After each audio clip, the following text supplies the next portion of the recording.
तालियां आपकी तरफ से जरूर हो। 1000 रुपए की ये पेंशन राशि इस वक्त माननीय मुख्यमंत्री जी प्रदान कर रहे हैं। इनके बाद ये अगला नाम बिशनपुर से चबेली बिरजिया मुख्यमंत्री आदिम जनजाति पेंशन योजना के तहत 1000 रुपए की ये पेंशन राशि प्रदान कर रहे हैं। तालियां होती रही आपकी तरफ से। और इसके बाद मुख्यमंत्री HIV/AIDS राज्य सुरक्षा पेंशन योजना संबंधी स्वीकृति पत्र प्रतीकात्मक रूप से माननीय मुख्यमंत्री जी के करकमलों द्वारा सिविल सर्जन गुमला को प्रदान किया जा रहा है। सिविल सर्जन गुमला ये स्वीकृति पत्र प्रतीकात्मक रूप से ग्रहण कर रहे हैं। मुख्यमंत्री HIV/AIDS राज्य सुरक्षा पेंशन योजना के तहत बहुत बहुत धन्यवाद माननीय मुख्यमंत्री जी का। बहुत बहुत धन्यवाद हमारे माननीय विशिष्ट अतिथियों का, गणमान्य अतिथियों का। सभी लाभुकों के बीच सर्वजन पेंशन योजना के तहत ये पेंशन राशि प्रदान करने हेतु और आज के इस अवसर पर हमारे बीच इस ऐसे शख्स की उपस्थिति है जो लगातार सकारात्मक बदलाव की दिशा में हम सबको आगे लिए चल रहे हैं, यही कहते हुए कि हर क्षेत्र में निरंतर हमें प्रगति के मार्ग पर चलते चले जाना है और आने वाली कठिनाइयों को दूर करते जाना है। एक बार जोरदार तालियां हम चाहेंगे माननीय मुख्यमंत्री जी के लिए। और इन्हीं जोरदार तालियों के बीच मैं आमंत्रित करती हूं ईमानदार प्रयासों के साथ झारखंड को आगे ले जाने की दिशा में हमेशा प्रयत्नशील और युवा शक्ति के प्रतीक माननीय मुख्यमंत्री श्री हेमंत सोरेन। जोरदार तालियां।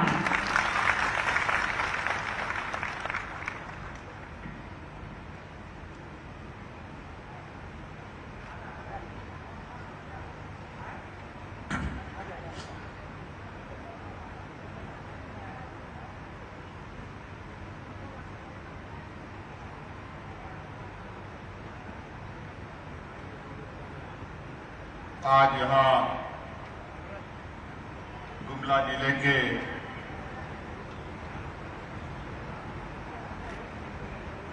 इस परमवीर अलीवर टेक्का जी के इस स्टेडियम में सर्वजन पेंशन योजना कार्यक्रम में हमारे साथ यहाँ उपस्थित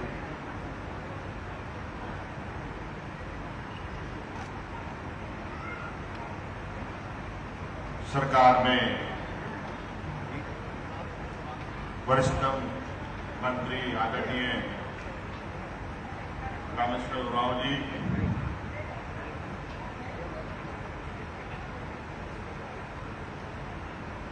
आज मंच पर उपस्थित महिला बाल कल्याण मंत्री आदरणीय जोगा मांझी जी,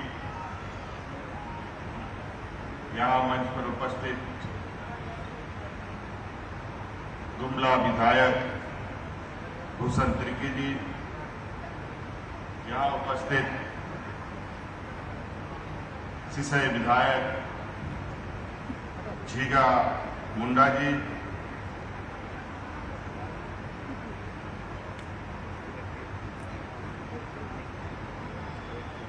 माफ कीजिएगा झीगा भोरो जी, यहाँ विभाग के प्रधान सचिव अविनाश कुमार जी, हमारे सचिव विनय चौबे जी, यहाँ उपस्थित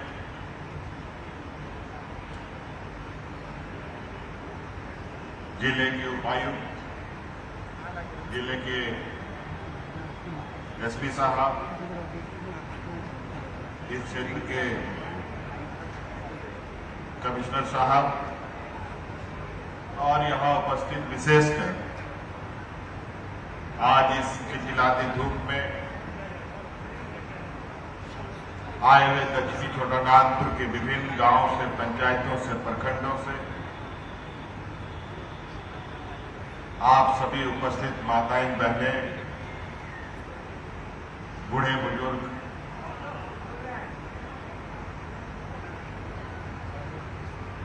और हमारे गठबंधन और सहयोगी साथियों का मैं आज इस कार्यक्रम में आप सबका स्वागत करते हुए अपनी ओर से जोहार करता हूं, नमस्कार करता हूं, आदाब करता हूं। बहुत गर्मी है, बिल्कुल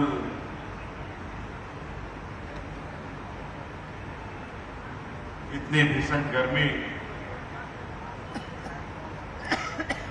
कि सभी लोग थोड़ा परेशान भी हैं, लेकिन आप लोगों ने आज इस कार्यक्रम में आकर जो इस कार्यक्रम को सफल बनाया है, इसके लिए आप सभी ग्रामीणों को मैं अपनी ओर से बहुत बहुत आभार प्रकट करता हूं।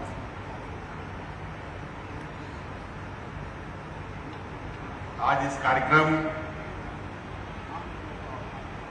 में विशेष रूप से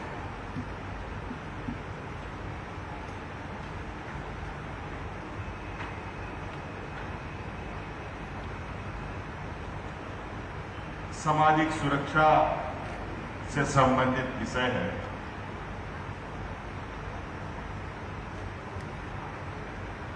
और ये एक ऐसा विषय है जो मुझे लगता है कि झारखंड के लिए ये अत्यंत ही महत्वपूर्ण विषय है, क्योंकि ये राज्य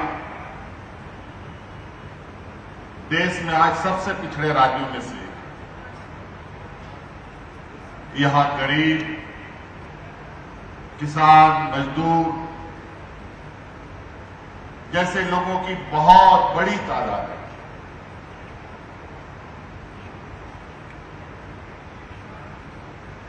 और मैं समझता हूं,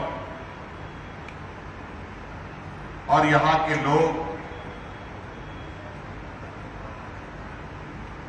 अपना जीवन को इतनी कठिनाइयों से बिताते हैं कि जिसका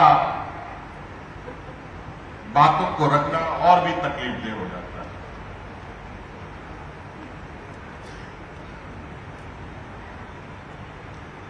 2019 के पहले जब इस राज्य में डबल इंजन की सरकार हुआ करती थी,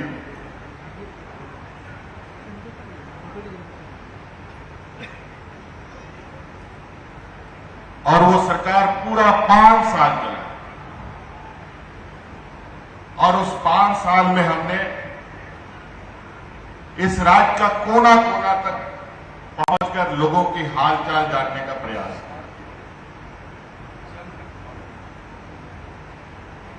राज्य का शायद ही ऐसा कोई जिला होगा, कोई ऐसा प्रखंड होगा जहां हम ना गए।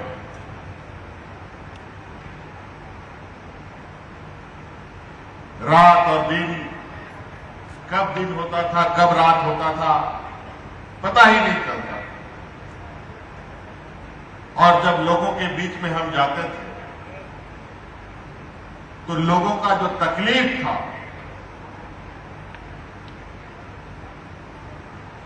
और उस तकलीफ को जो हमने महसूस किया,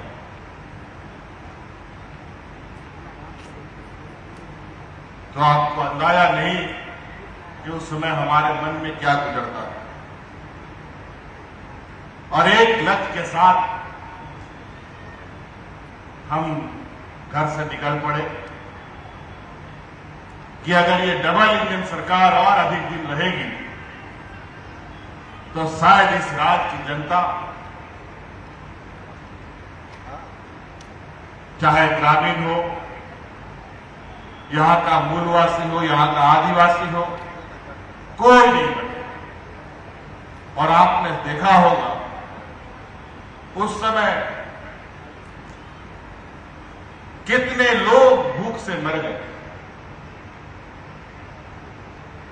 यही गुमला, सिमडेगा में तो कई ऐसी घटनाएं घटी थी जहां लोग राशन कार्ड हाथ में ले लेकर भाग भाग चिल्लाते हुए मर गए।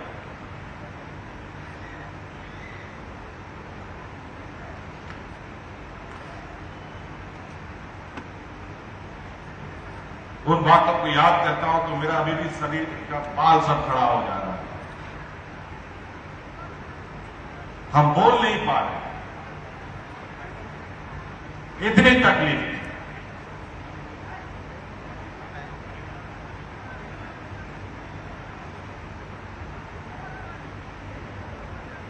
और इस डबल इंजन की सरकार ने इतना तांडव किया, इतना उत्पात मचाया इस राज्य में, ऐसी ऐसी योजना उन लोगों ने लागू की जो विशुद्ध रूप से अमीरों के लिए, बड़े बड़े घरानों के लिए वो योजनाएं बनानी उन लोगों ने प्रारंभ की। हम लोग लगातार सड़क से लेकर सदन तक इस सरकार को, डबल इंजन की सरकार को हम लोगों ने पुरजोर विरोध किया, लेकिन हम लोगों का किस्मत फूटा था कि हम लोग के पास विधायकों का संख्या बल नहीं था और उनके पास इतना विधायक इन लोगों ने जिता लिए कि सरकार झारखंड में भी और दिल्ली में भी एक ही दल के लोग। इसीलिए वो लोग कहते थे कि डबल इंजन की सरकार है। डबल इंजन की सरकार थी तो शुरू में लोगों को उम्मीद हुआ कि राज्य का विकास होगा, लेकिन दुर्भाग्य से उस डबल इंजन की सरकार में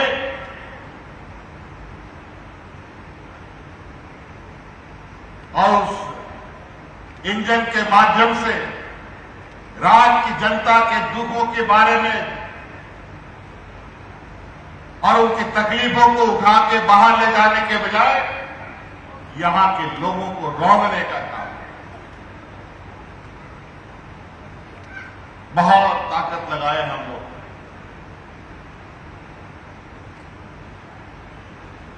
और 2019 में जब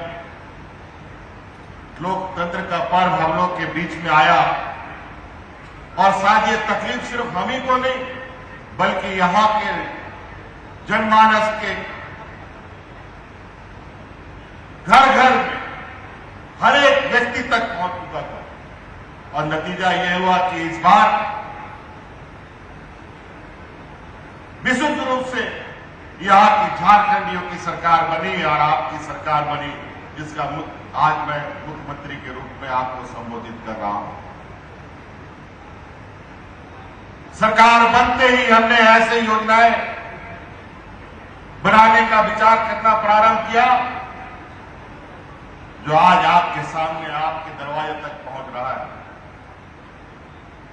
सरकार ठीक से खड़ी भी नहीं हुई थी कि हमको, पूरे देश को, पूरा दुनिया को कोरोना जैसा महामारी ने घेर लिया, और वो ऐसा महामारी आ गया जब हमको पूरा तेजी से काम करना था। इस महामारी ने हम सब लोगों को घर के अंदर में ताला बंद करके रखने के लिए मजबूर कर दिया। हाट बाजार, गाड़ी मोटर सब कुछ बंद, और इस राज्य के लिए तो ये महामारी एक अभिशाप बन गया। बड़े पैमाने पे हम लोगों के मजदूर, बेरोजगार, जो दूसरे राज्यों में जाकर के मजदूरी करके बेचारा अपना पेट और अपना परिवार का पेट पाल रहा था, उन लोग को दिल्ली में, मुंबई में, अलग अलग राज्यों में, गुजरातों में, महाराष्ट्र में, केरल में कंपनियों से धक्का मार मार करके बाहर निकाल दिया गया। सब सड़क पर आ गया, बेचारा सड़क पर आ गया। वो ना वहां के लायक रहा, ना यहां घर पहुंचने की स्थिति। उस समय में भी हमारे लिए इतनी बड़ी चुनौती हो गई कि हमारे इतने बड़ी संख्या में जो मजदूर दूसरे राज्यों में जाके फंस गए, बेचारा वो अपना घर तो पहुंच नहीं पाएगा, वो वहीं भूखा मर जाएगा। उसी दिन से हमारी परीक्षाएं शुरू हो गई। उसी दिन से ऊपर वाले ने हमको एक कड़ा परीक्षा करने के लिए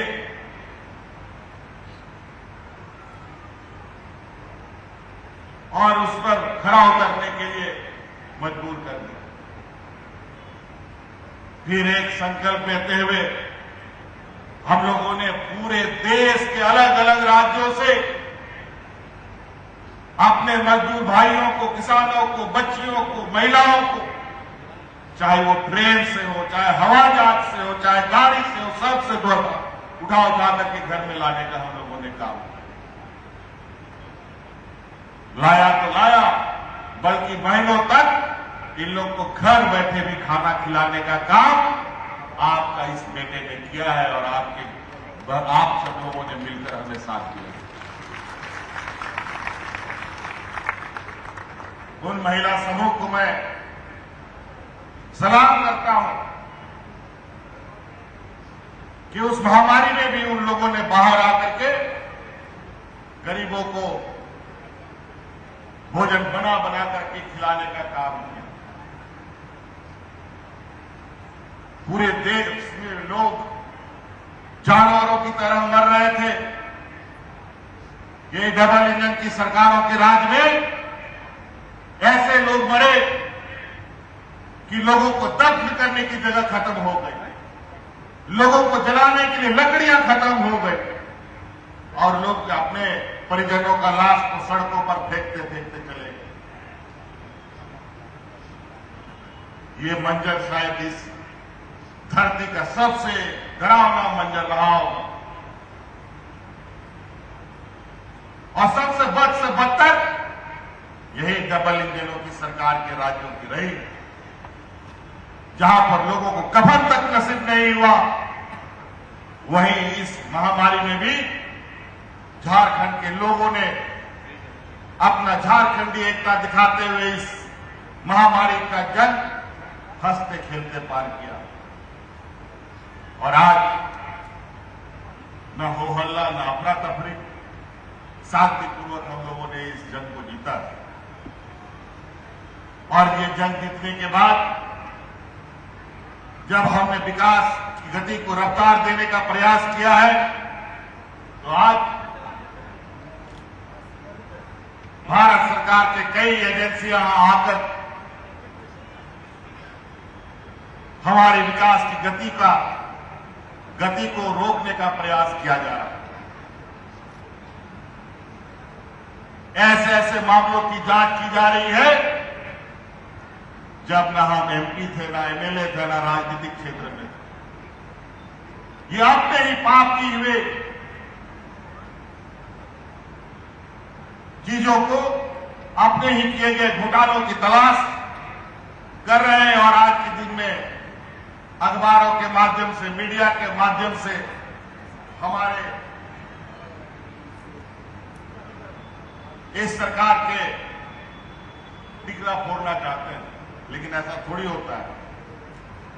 चोरी कीजिएगा आप, डकैती डालिएगा आप, लूटिएगा आप और सजा भुगतेंगे हम, ऐसा होता है क्या? अब चिंता मत कीजिए, इन सब से हम लोगों ने कई बार इनको देखा है ऐसे दुस्साहस करते हैं, इनसे भी हम लोग निपट लेंगे। आज का विषय पेंशन से संबंधित है। आज इस देश में, इस राज्य में अनेकों लोग गरीब हैं। अगर हम अपने राज्य का ही बात करें, हमारे विधायक या किसी भी पार्टी का विधायक जब गांव देहात ढूंढने जाता था तो उससे सबसे पहले लोग मांगते थे हमको पेंशन दो, हमको राशन कार्ड दो। इतने लोगों को पेंशन देना और राशन कार्ड देना किसी विधायक और सांसद की बस की बात नहीं। उसका घर द्वार भी बिक जाएगा तो किसी को पेंशन और राशन नहीं दे सकते। हमने इसके लिए भारत सरकार से कहा, मौजूदा डबल इंजन एक इंजन दिल्ली में बच गया है,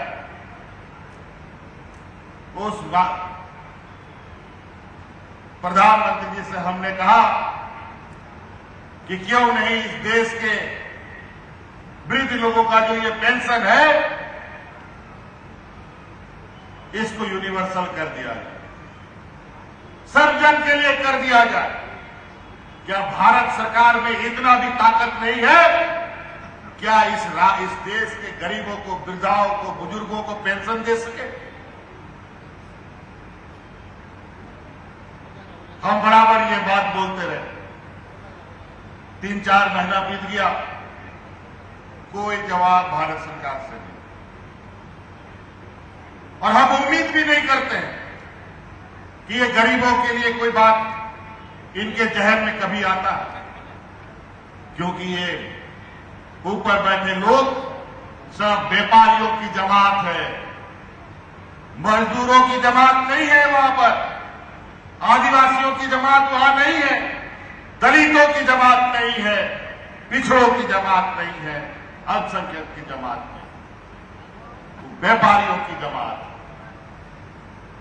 और व्यापारी करता क्या है? ये देने वाले लोग नहीं है, ये लेने वाले लोग। इसलिए हमें उम्मीद भी नहीं थी, फिर हमने तुरंत अपने सरकार ने निर्णय लिया, तो ये भारतवर्ष में पहला ये राज्य बना जहां सभी को, जितना भी बुजुर्ग लोगों का है, सबको पेंशन देने का कानून बना डाले।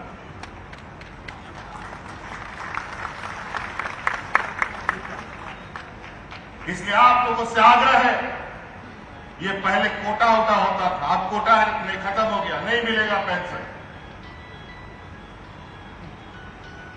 ये कोटा होता क्या होता? आप सभी लोगों को मैं बता दूं, जो 60 साल से अधिक हो जाएगा वो पेंशन का हकदार होगा। आप लोग पदाधिकारी के पास जाइए और अपना पेंशन का मांग रखिए। जो पदाधिकारी आपको पेंशन नहीं देगा उसकी नौकरी चली गई समझिए। ना नहीं कर सकता है, सिर्फ वृद्धा पेंशन ही नहीं, विधवा पेंशन, विकलांग पेंशन भी। भारत सरकार का कानून है कि 40 साल के बाद विधवा पेंशन मिलेगा। बेचारा कि ऐसा थोड़ी है कि 40 साल में कोई विधवा होता है। हो सकता है कि शादी के 6 महीना के बाद भी कोई घटना में कोई विधवा हो जाए महिला। तो हम लोगों ने ये निर्णय लिया कि 18 साल के बाद जो भी महिलाएं विधवा होगी उसको भी पेंशन देने का हम काम करेंगे। इसलिए आप ये 40 साल वाला नियम कानून खत्म, बालिग होने के बाद जो भी महिलाएं विधवा होंगी उनको पेंशन दिया जाए। भारत सरकार का एक और कानून कि 18 साल का जब कोई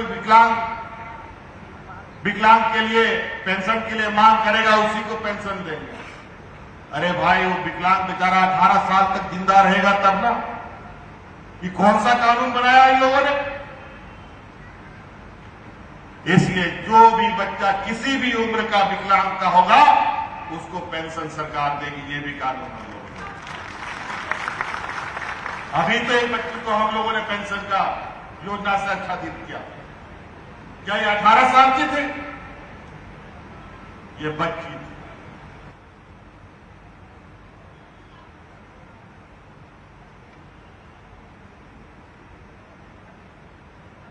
अगर केंद्र सरकार के भरोसे अगर ये झारखंड रहा तो वो दिन दूर नहीं कि झारखंड के लोग धीरे धीरे अपने ही राज्य में, अपने ही खेत खलिहान में हम लोग समाप्त हो जाएंगे। हम लोगों ने सर्वजन पेंशन चालू किया, कोई पेंशन के बगैर नहीं रहेगा। बुजुर्ग लोग, महिला लोग, कोई भी 60 साल का। और तो और इस पेंशन में भी ये लोग जो पेंशन देते हैं भारत सरकार से हमें मिलता है, तो मात्र 250 रुपया पेंशन भारत सरकार देती है और उसमें 750 रुपया राज्य सरकार अपने जेब से आपको देती है। 250 रुपया देने में भी इनका नानी मरता है, बताइए। और वो भी समय पर नहीं, कभी 6 महीना, कभी 2 महीना, कभी 3 महीना या उससे भी अधिक ये लोग ये पैसा देने में या सरकार के खाते में आने में लगा देते हैं। लेकिन हमारा गांव देहात का ये गरीब मजदूर 4 महीना क्या भूखा रह सकता है क्या? 5 महीना भूखा रह सकता है क्या? इसलिए हमने ये भी निश्चित कर दिया है कि महीना के 5 तारीख तक हर एक पेंशनधारी के खाते में पैसा पहुंच जाना चाहिए। जहां चूक होगा उसको दंडित किया जाएगा।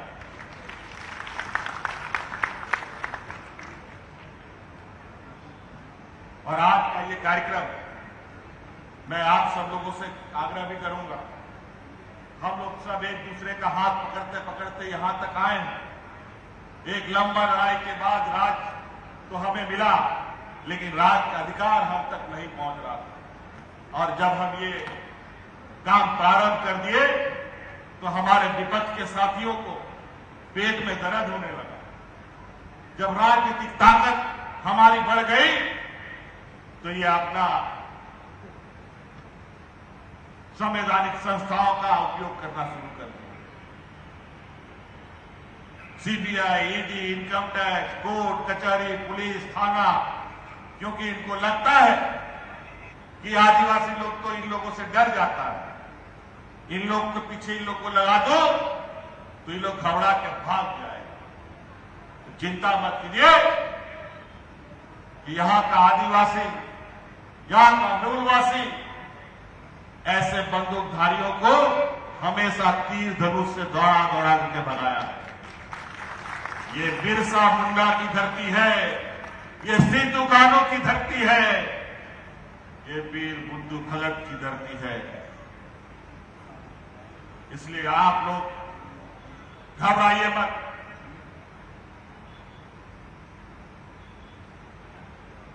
हम लोग उस खून के वंशज हैं जहां हम सदियों से अपने परंपरा संस्कृति के साथ अपनी व्यवस्था को बचाने के लिए संघर्ष करते रहे। हमारे संथाल समाज में जो हमको शिबू सोरेन, हेमंत सोरेन को लोग जानते हैं, हमारे समाज में हेमंत सोरेन को सिपाही का दर्जा देते हैं।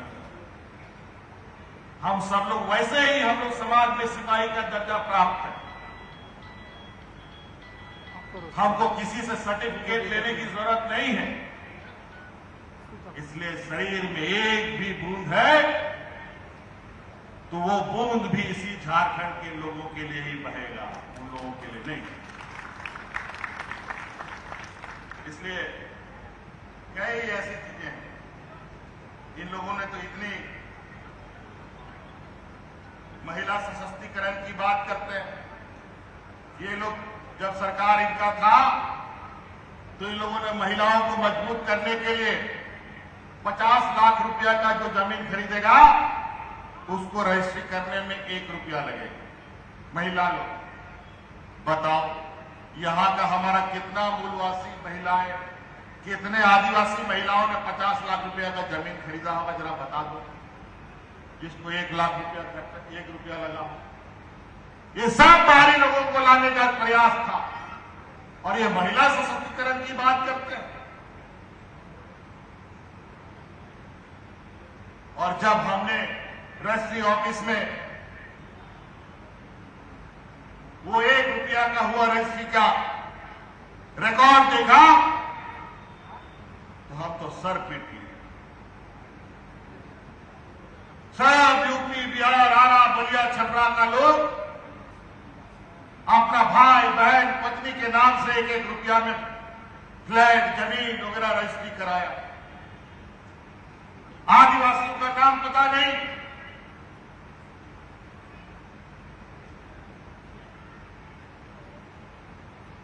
और कुछ यहां हमारे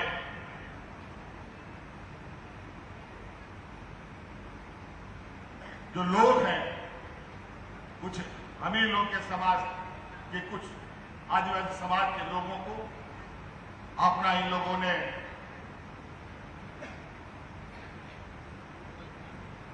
बंधुआ मजदूर बना के रखा हुआ। किसी को नाम मात्र का एमपी, नाम मात्र का एमएलए, जो आदिवासी हित की बात नहीं कर सकता। यहां का आदिवासियों का विकास कैसे होगा, इस पर कभी चर्चाएं नहीं, कभी लोगों ने भारत सरकार में नहीं कही। अभी कल परसों ही क्या नाम है नड्डा जी, तो क्या नाम था, जेपी नड्डा जी आए थे, भारतीय जनता पार्टी के स्थानीय अध्यक्ष जी क्या है, खैर हमको जानने का शौक भी नहीं है, लेकिन मुझे जानकारी मिली है कि आदिवासी सम्मेलन उन लोगों ने किया।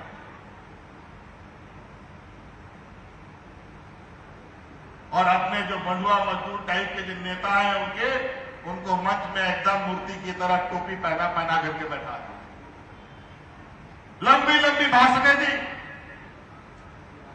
मैं उन आदिवासी भारतीय जनता पार्टी के नेताओं से पूछना चाहता हूं, कहां गया हमारा सपना कोड, जो यहां के विधानसभा से पारित करके हमने भारत सरकार को भेजा है, वो क्यों आज तक हमें नहीं मिला। आज इस देश में ऐसे भी समाज है, ऐसा भी वर्ग है जो आदिवासियों से भी कम है, लेकिन उनको अलग से धर्म कोड मिला हुआ है। और जब हमारी संख्या उनसे भी अधिक है तो हमें क्यों नहीं सरना कोड मिला। एक भी शब्द नहीं बोला। और आदिवासी समाज का सम्मेलन करते हैं,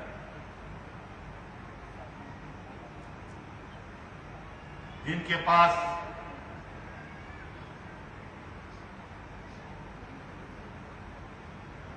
चूंकि ये लोग दिमागी तौर पर थोड़ा मजबूत है, चिकनी चुपड़ी बात करने में बहुत माहिर है, 2-4 नेता को एमपी बना देता है, मंत्री बना देता है, लेकिन बेचारे मंत्री एमपी ऐसे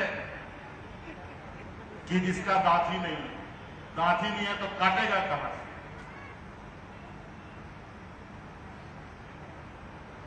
आदिवासियों की बात करेगा कहां, करेगा तो उसका मंत्रिमंडल चला गया। आज हमारा महिला सशक्तिकरण का फार्मूला है कि हमारी महिलाएं अधिक से अधिक रोजगारों से जुड़े। इसके लिए आपको मालूम है एक और योजना चल रहा है, मुख्यमंत्री रोजगार सृजन योजना। आपको पता है कि हम लोगों ने महिला समूह के द्वारा उनका एक प्लास ब्रांड करके एक योजना प्रारंभ किया है, जहां महिलाएं दाल, चावल, तेल, साबुन बनाती है। और आने वाला समय में हम उस प्लास ब्रांड को लगभग 1000 करोड़ रुपया का उसका एक व्यवसायिक मॉडल बनाने की कोशिश में हम चाहेंगे यहां के महिला समूह जितने भी आए हैं, आप लोग दाल, चावल, तेल अपने घरों में बनाइए, उन सभी को सरकार खरीदेगी और उसको बाजारों में बेचने का काम किया जाएगा। उन महिला समूह के लिए हम लोगों ने रांची और राज्य के बड़े बड़े शहरों में बड़े बड़े दुकानों में अलग से उन लोगों के लिए एक स्टॉल बनाया है और बड़े पैमानों पर उन महिलाओं का सामान का खरीदार आज के दिन में हो रहा है। दिल्ली में एक कार्यक्रम आयोजित हुआ जहां हम महिलाओं का, झारखंड का जो दाल, चावल, तेल सामग्री को जब हमने वहां पर अपने स्टॉल में लगवाया तो इतना खरीदार करने के लिए आ गया कि बाकी सब स्टॉल खाली, कोई आदमी नहीं मिलता था। सभी लोग झारखंड का ही स्टॉल में आके खड़ा, और एक बार तो ये हालत कि हम लोग के पास तो सब कुछ खत्म, बिक के खत्म हो गया।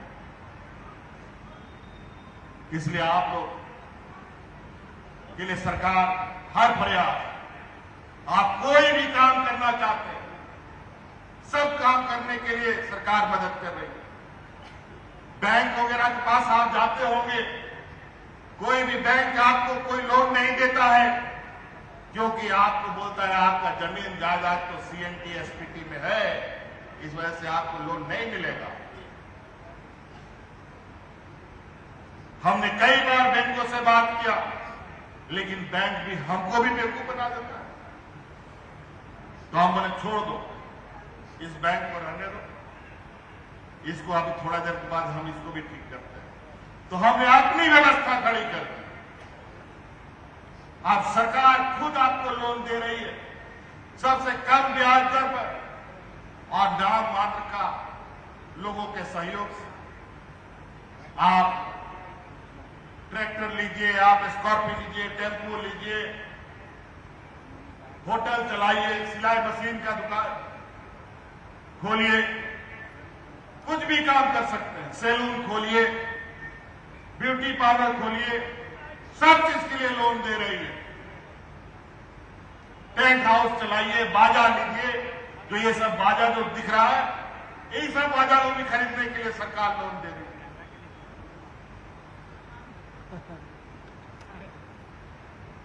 और हम हर मन से कहते हैं, मुख्यमंत्री रोजगार सृजन के प्रति सभी पदाधिकारी सतर्क रहे। हमारे ग्रामीण क्षेत्र के लोग बहुत सीधे और सरल हैं, इनको बहुत बौद्धिक रूप से इतने विकसित नहीं है। इनको समझाते हुए इनके लोन सैंक्शन करने का काम करें और इनको ना कि वापस उससे निराशा उनको हाथ लगे।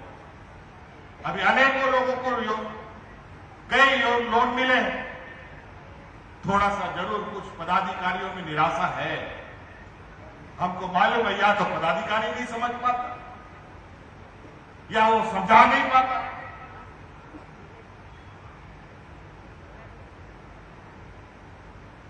इसलिए आप लोगों को कोई कंफ्यूजन हो, आप अपने वरीय पदाधिकारियों के साथ बात करते हुए हमारे राज्य के ग्रामीण भाइयों को इसका लाभ दें। आज विशुद्ध रूप से आप लोग इसका लाभ लेंगे तो आपको पता चलेगा कि इसमें कितना आपको फायदा है। और विशेषकर हम यहां पर उन महिलाओं से आग्रह करना चाहेंगे जो हमारे इस राज्य के लिए एक बहुत बड़ा कोड़ का एक के समान हो चुका है, कैंसर के समान हो चुका है, जो हमारे पीढ़ी को बर्बाद कर रहा है, और वो है हड़िया दारू। हड़िया बेचने वाली महिलाओं से आग्रह, आप आइए हमारे पास, आप हड़िया छोड़ करके जो भी आप काम करना चाहते हैं, गाय पालना चाहते हैं, बकरी पालना चाहते हैं, मुर्गी पालना चाहते हैं, होटल चलाना चाहते हैं, ब्यूटी पार्लर चलाना चाहते हैं, सिलाई दुकान चलाना चाहते हैं, क्या चलाना चाहते हैं, आप सरकार को बताइए, वो काम सरकार आपके लिए करने को लिए तैयार है।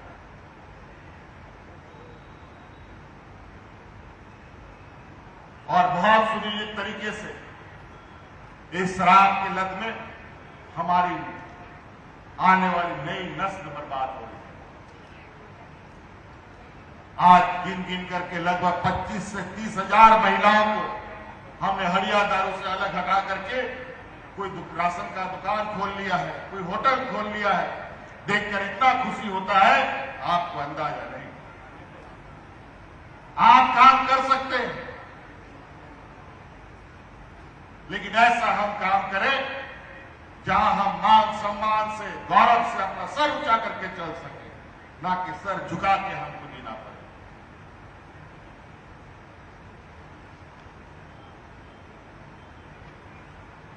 अभी तो हमने शुरू ही किया है चलना, और आपको भी चलना पड़ेगा। बिना मेहनत कुछ नहीं मिलता है जीवन में। खेती बाड़ी भी आप अनाज लगा के छोड़ दीजिएगा तो अपने आप नहीं हो जाएगा, धान डाल दीजिएगा तो अपने आप नहीं हो जाएगा। उसको समय पर पानी चाहिए, समय पर खाद चाहिए, समय पर उसको कोड़ने की आवश्यकता है, बहुत सारी चीजें।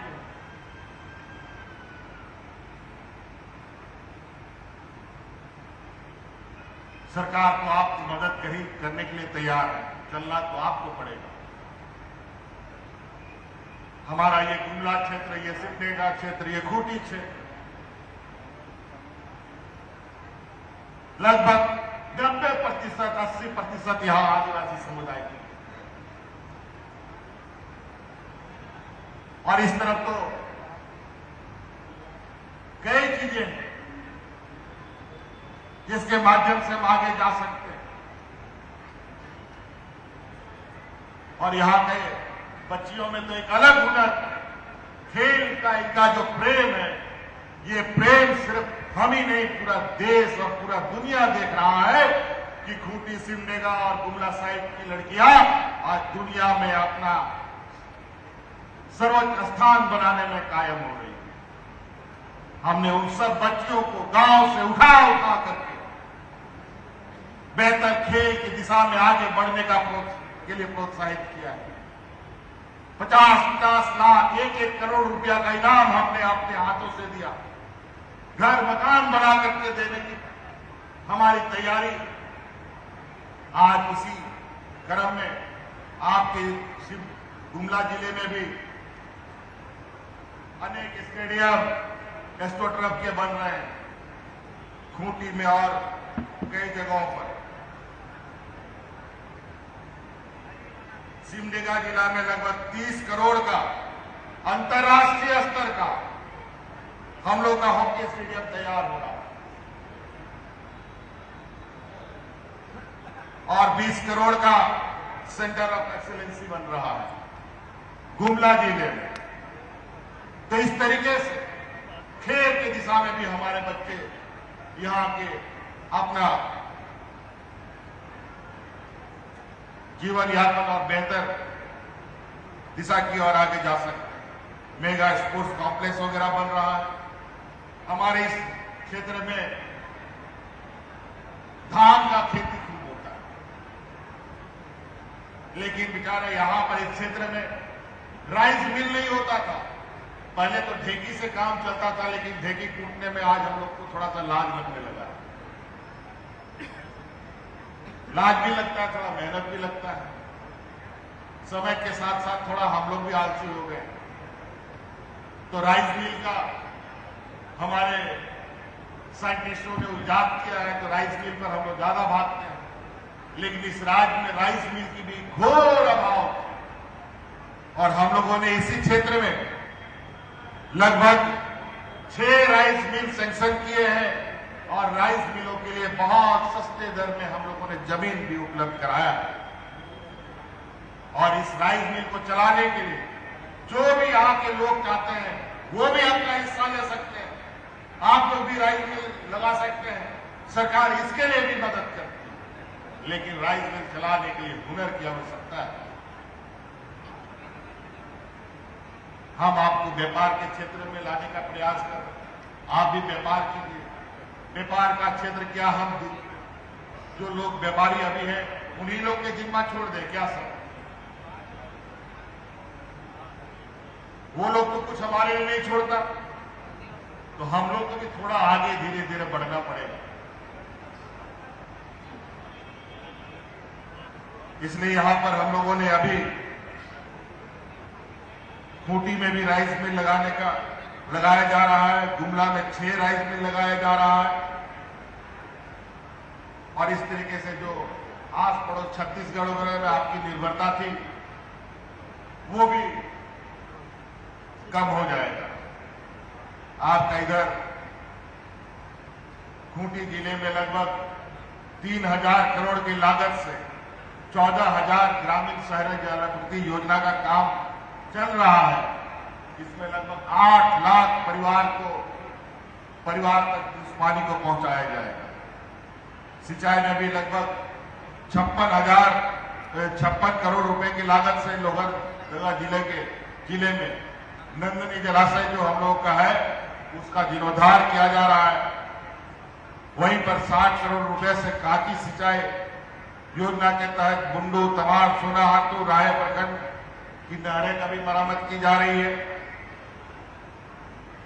सड़क में भी जो रांची प्रमंडल में से 120 किलोमीटर सड़क चौड़ीकरण, करीब 500 करोड़ रुपया, 500 किलोमीटर सड़क की मरम्मती को स्वीकृति प्रदान की जा चुकी है।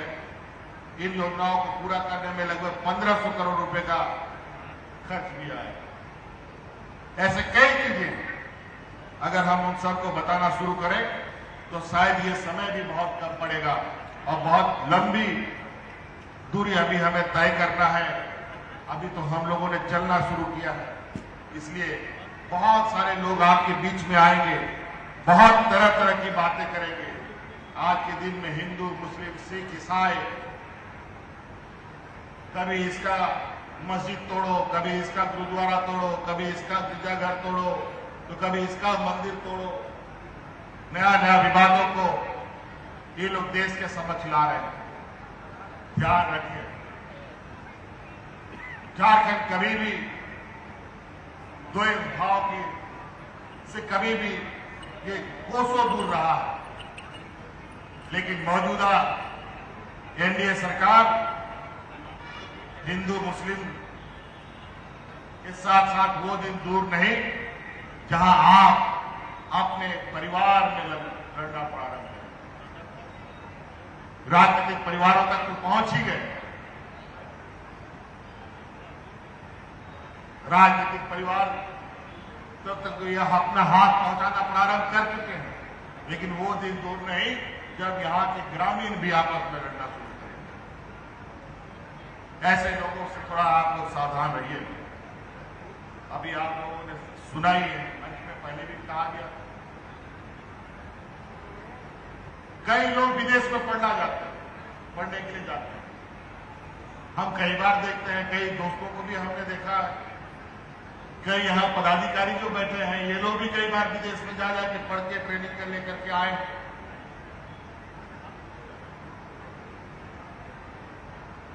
लेकिन मैं सोचता था कि यहां का कितना आदिवासी है जो विदेश में जाकर पढ़ता है,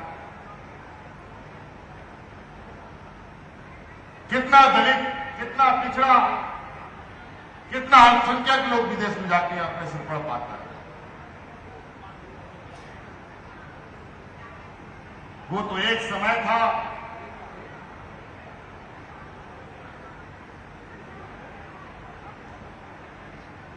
कि हम लोगों के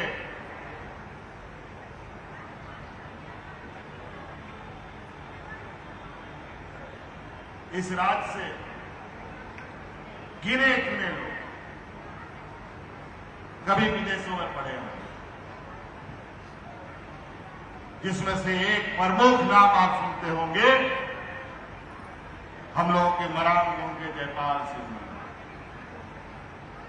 उसके बाद कोई ऐसा नाम हम बहुत सुन नहीं पाए जो विदेशों में जाकर के अपना पढ़ाई किया हो, ऊंची पढ़ाई की। तो हमने एक कानून ही बनाना कि अब इस राज्य का आदिवासी, दलित, पिछड़ा, अल्पसंख्यक के बच्चे को भी राज्य सरकार अपना पैसा देकर के विदेशों में पढ़ाने का काम करे। 6 बच्चे तो अभी जा चुके हैं और इस बार भी देंगे। उसका बजट को भी हम लोगों ने बढ़ा दिया, क्योंकि लोगों का उत्साह जो हमारे सामने आया है, उनके उत्साह को भी, उनके सपनों को भी पूरा करने का हम लोगों ने संकल्प लिया। इसलिए आप लोग सरकार के द्वारा जो विज्ञापन निकलेगा उसके माध्यम से अपने बच्चों का फॉर्म भरवाइए। निश्चित रूप से सरकार आपको मदद करने का पूरा प्रयास करेगी। इसके अलावा अभी बहुत जल्द हम लोग सीएम सारथी योजना लाने जा रहे हैं। इस योजना के तहत कोई भी बच्चा कोई भी कंपटीशन का तैयारी करेगा, कोई भी प्रतियोगी परीक्षाओं की तैयारी करेगा, चाहे वो इंजीनियरिंग हो, चाहे मेडिकल का हो, चाहे जेपीएससी का हो, चाहे यूपीएससी का हो, चाहे और भी रेलवे का हो, बैंक का हो, कोई भी तैयारी करेगा, उन सब तैयारी का पूरा खर्चा अब राज्य सरकार वहन करेगी। इसलिए अपने बाल बच्चों को थोड़ा पढ़ाइए। हमें राजनीतिक ताकत बढ़ी है, हमें बौद्धिक ताकत को भी बढ़ाना पड़ेगा। इन षड्यंत्रकारी दुश्मनों से लड़ने के लिए और बड़े पैमाने पर बड़े बड़े शहरों में हम महिलाओं के लिए भी भव्य छात्रावास बनाने की तैयारी कर रहे हैं, जहां हमारी बच्चियां जो शहर में जाकर के बड़े आगे की उनकी पढ़ाई करना चाहते हैं, उनके लिए तो कई ऐसी चीजें हैं। इसलिए और विशेष नहीं कहते हुए मैं आप लोगों से पुनः ये आग्रह करूंगा कि आप आस पड़ोस पे थोड़ा नजर रखें, लोगों को ध्यान दें, कौन इन सब योजनाओं से आच्छादित हो रहा है, नहीं हो रहा है, उनको आप लोग मदद पहुंचाने का काम करें। संकोच की बात नहीं कि सिर्फ कार्यकर्ता, पार्टी कार्यकर्ता से के ही नहीं, बल्कि आम नागरिक होने के नाते आप लोगों को मदद पहुंचाने का काम करें। अभी और एक चलते चलते आपको मैं बता दूं, जो मेरे दिमाग में पहले ही हमने विभाग में संकेत दिए हैं, जो आपको हम लोगों ने निर्देश दे दिया है। हम लोगों के बहुत बड़े कहेंगे कि झारखंड के पद्म श्री रहे, पद्म भूषण से सम्मानित हमारे सांसद भी रहे और सांस्कृतिक कार्यक्रम के एक मार्गदर्शक भी रहे, डॉक्टर रामदयाल मुंडा जी। उन्होंने एक बात कही थी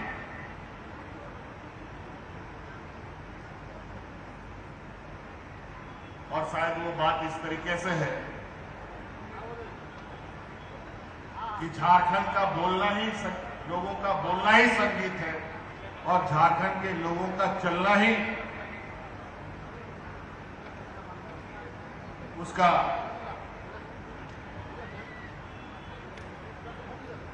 नाच।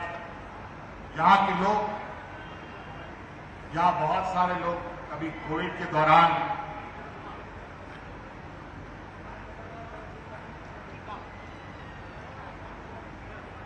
जुलूस निकालने के लिए सरकार से परमिशन मांगते हैं, कभी रामनवमी का, कभी हमारे मुसलमान भाइयों का, कभी हमारे आदिवासी भाइयों का। सब जुलूस के लिए सरकार अभी जुलूस पर पाबंदी लगा रखी है, उसके लिए परमिशन लेने के लिए आते हैं। हमारा सरहूल होता है, कर्मा होता है, इन सब का जुलूस निकलता है। बड़े पैमाने पर जुलूस हमारे गिराकी और अलग अलग जगहों पर हमारे आदिवासी भाई निकालते हैं और नाचते गाते हुए एक जगह से दूसरी जगह तक जाते हैं। बाकी समुदाय के लोग भी हमसे परमिशन मांगते हैं, हम उनको बोलते हैं सरकार आपको भी परमिशन दे, लेकिन आपके जुलूस और हमारे आदिवासी समाज के जुलूस में फर्क यह है कि हमारे आदिवासी समाज गले में मांदर और नगाड़ा बजा करके जुलूस निकालते हैं, लेकिन आप लोग जो जुलूस निकालते हैं तो तलवार और भरजीत निकालते हैं, जिससे लोगों को नुकसान भी पहुंच सकता है। इसलिए आप लोग संयमित होकर जुलूस निकाले और हमने खेल कला संस्कृति के विभाग के माध्यम से आज इस राज्य में हर आदिवासी घर में मादर हो, हर आदिवासी के घर में नगाड़ा हो, ये योजना की तैयारी हम कर रहे हैं ताकि हमारे गांव देहात में जो समाज और संस्कृति की परंपरा है वो हमेशा के लिए अक्षुण्ण रहे। इसलिए आप गांव में भी जो हमारे यहाँ स्वागत करने वाली बच्चियां हैं, इनको भी जो ये बजाते हैं मांदर नगाड़ा, आखिर ये भी तो बाजार से खरीदना पड़ता है, इसका भी पैसा लगता है। अब उसके लिए भी आपको पैसे देने की जरूरत नहीं पड़ेगी। ये भी अब सरकार आप घर घर में पहुंचाने का काम करेगी। ये योजना बनाने की हमने तैयारी कर ली। तो इसलिए बहुत बहुत धन्यवाद। समय भी काफी हो गया। इन्हीं बातों के साथ यहाँ आए हुए आप सभी लोगों को पुनः मैं अपनी ओर से आभार प्रकट करता हूँ। बहुत सारे लोग हैं, बहुत सारी बातें आप लोगों के जहन में भी है, बहुत सारी इच्छाएं भी आप लोगों की है। समय के साथ सारी चीजें हमारी मिलेंगी। अभी बहुत सारे हमारे विभाग में अनुबंध कर्मी हैं, चाहे नर्स में हो, चाहे जिला लेवल में हो, चाहे आंगनबाड़ी में हो, चाहे रसोईया हो, चाहे और कोई भी, उन सभी बहनों से, सभी कर्मचारियों से मैं कहना चाहूंगा, आप लोग चिंता मत कीजिए। आपकी बात सुनने के लिए मैं खड़ा हूं और आपकी हर समस्या का समाधान करने की भरकस तैयारी चल रही है। और अगर हमें बहुत ज्यादा परेशान नहीं किया गया तो बहुत जल्द इन सभी वर्गों की समस्या, चाहे वो मानदेय हो, चाहे उसका मानदेय वृद्धि की बात हो, चाहे उसको योजना से बाहर ना करने की बात हो। कई जगह मुझे बहुत सारे एप्लीकेशन बोरा भर भर के मैं एप्लीकेशन लेके जाता हूं। कई लोग बोलते हैं हमको निकाल दिया गया, हमारे वर्गों को निकाल दिया गया इतने वर्षों काम करने के बाद। चिंता मत, उन सभी के बारे में हमारी चिंताएं हैं और सभी को एक एक करके समाधान निकाला जा रहा है। क्योंकि 20 सालों की बीमारी, 20 सालों की जो गंदगी है, उसको साफ करने में निश्चित रूप से थोड़ा वक्त लगेगा। 2-2.5 साल तो हम लोग कोरोना में ही हम लोग अस्त व्यस्त रहे, मात्र 7-8 महीने में यहां तक पहुंचे हैं। तो सोचिए कि 2-4 साल, 5 साल और रह गए तो हम लोग कहां रहे। झारखंड पीछे नहीं रह सकता है। हम इसके अंदर तक जाके देख चुके हैं कि हमारा पिछड़ापन का कारण क्या है। हमारा राज्य का पिछड़ापन का कारण है इस राज्य में राज कर रहे लोगों की इच्छा से। इन लोगों ने कभी नहीं चाहा कि ये राज्य आगे बढ़े। आज खनिज संपदा हमारे राज्य में इतना है, आज 1,36,000 करोड़ रुपया का झारखंड का बकाया भारत सरकार के पास निकलता है। 20 सालों में इस डबल इंजन की सरकार ने कभी नहीं मांग किया कि झारखंड राज्य के इतने सारे पैसे हमें वापस यहां आनी चाहिए। आज हमने उसका दावा किया। आज खनिज संपदाओं पर लूट करने की योजनाबद्ध तरीका चल रहा था, उसको रोकने का प्रयास किया। बड़े बड़े पैमाने, बड़े बड़े लोग यहां पर वर्षों तक खनिज संपदाओं को लूटता रहा और यहां का लोग भूखे मरने के लिए मजबूर हो गए। हमको ये बात कभी समझ में नहीं आ रहा था, आखिर इतनी बड़ी क्रांति क्यों इस राज्य के लिए। जब आज सत्ता मिला तो सबसे पहले उस कारण को खोजने का हमने प्रयास किया। जब तक बीमारी का अता पता ही ना हो तो इलाज कहां से आप करें। तो यहां हालत यही है, ऊपर हरा भरा है लेकिन अंदर पूरा ये लोग खोखला कर चुके हैं। अगर शायद इस बार अगर हम लोग इन लोग को सरकार से बाहर नहीं किए होते तो शायद उसके बाद अलग राज्य का जो सपना है वो हमेशा के लिए और हमेशा आने वाली पीढ़ी के लिए एक सपना ही रह जाता। उसके बाद फिर कभी भी ये राज्य को नहीं बचाया जा सकता। ये समझिए कि इस राज्य को आखिरी बार, आखिरी सीढ़ी थी इसको समाप्त होने का, वहां से हम लोगों ने इसको बाहर निकाला है। तो निश्चित रूप से वो सारा अधिकार इस राज्य के लोगों के लिए है, यहाँ के जनमानस के लिए है। आज क्या था, कहां से पैसा आया कि सभी को पेंशन दे रहे, कहां से पैसा आया सबको 10 रुपया, 1 रुपया, 10 रुपया में धोती साड़ी मिल रहा है। कहां से पैसा आ रहा है जो 1 रुपया में अनाज दिया जा रहा है। इससे पहले 20 सालों में सड़क विभाग से एक भी पैसा नहीं आमदनी होता था। आज सड़क विभाग भी आमदनी कमा रहा है। आज फॉरेस्ट डिपार्टमेंट से 30 सालों में एक भी रुपया नहीं कमा पाया, लेकिन आज ये फॉरेस्ट डिपार्टमेंट भी पैसा कमा करके राज्य सरकार के खजाने में डाल रहा है। ये आपका पैसा है, आपका जमीन से निकला हुआ खनिजों का पैसा है। आज इसीलिए हम भारत सरकार से कहते हैं कि आप इतना बड़ा जो रकम हमने आपको हिसाब करके दिया है, आप बैठिए, सार्वजनिक जगह पर बैठिए। मैं चुनौती देता हूं कि जो हमने आपका दावा ठोका है, ये दावा में सच्चाई है कि नहीं, कि आप लोगों ने हम झारखंड के लोगों के साथ धोखा किया है कि नहीं किया। 1,30,000 करोड़ ऐसा थोड़ी है कि एक दिन का बकाया है।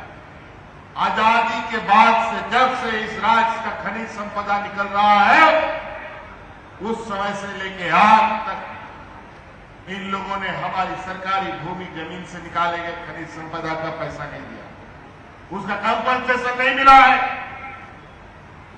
अभी तो एक ही जगह का हिसाब मांगा है। अभी हिसाब मांगने का लंबा फेरिस्त है यार। इनको पता चल चुका है कि अगर ये नौजवान अधिक दिन यहां रह गया तो भारतीय जनता पार्टी और एनडीए के लोगों को इस राज्य में झंडा ढोने वाला आदमी नहीं मिलेगा। तो लगाओ इसके पीछे, लगाओ अपना सरकारी ताकत, तो चिंता मत कीजिए। इन लोगों से हम लोग घबराने वाला में से नहीं, बल्कि इनकी घबराहट ये दर्शा रही है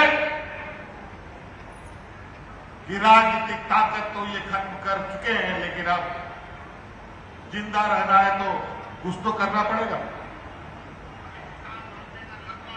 अगर हमें अपना अधिकार नहीं मिला तो वो दिन दूर नहीं कि झारखंड सरकार अपनी ताकत जब दिखा देगा तो पूरा देश आंसू बहाते हुए नजर आएगा। अभी तक हमारे सब्र का बांध टूटा नहीं है और हम ये आगाह भी करना चाहेंगे कि हमारे सब्र का इम्तिहान आप लोग ना लें। यहां का आदिवासी मूलवासी लोग बहुत मार खाता है बेचारा, बहुत तकलीफ झेलता है, कभी उफ भी नहीं करता, लेकिन एक बार सर उठाया तो फिर जब तक मंजिल नहीं मिलता हम कभी नहीं रुकते। इसलिए हमारे इनकी जो घपलतबाजी है, इनकी जो ठगी है, इनकी जो षड्यंत्रकारी है, वो सभी चीजें हमने पकड़ ली हैं। आज इसीलिए इनको घबराहट है, क्योंकि हमें अपना अधिकार, अगर हम राज ले सकते हैं तो अपना अधिकार भी अपना घर लाएंगे। इस संकल्प के साथ ये सरकार की कुर्सी हमने ली है ताकि हम वो आपके तक पहुंचा सकें। और आज इतना बड़ा महामारी हुआ, इतना भयावह दृश्य हमने देखा, एक भी व्यक्ति भूखा नहीं मरा, लेकिन इन बेईमानों की उस सरकार में, डबल इंजन की सरकार में, लोग जब कोई बीमारी नहीं था, सामान्य जीवन चल रहा था, उस समय लोग भूख से मर रहे थे। बताइए,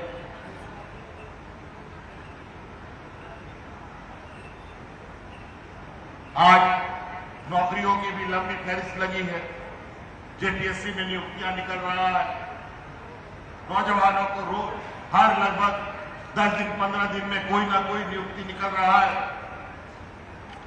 और अब तो नौजवानों को और भी आसान है, आप लोग को तो फॉर्म भरने के लिए भी लगभग कितना का फॉर्म हो गया, अब तो नौजवानों को जो हजार रुपया फॉर्म खरीदने के लिए पैसा लगता था, अब वो भी तो समाप्त हो। आप तो 50 रुपया और 100 रुपया में फॉर्म आपको मिलने लग गया।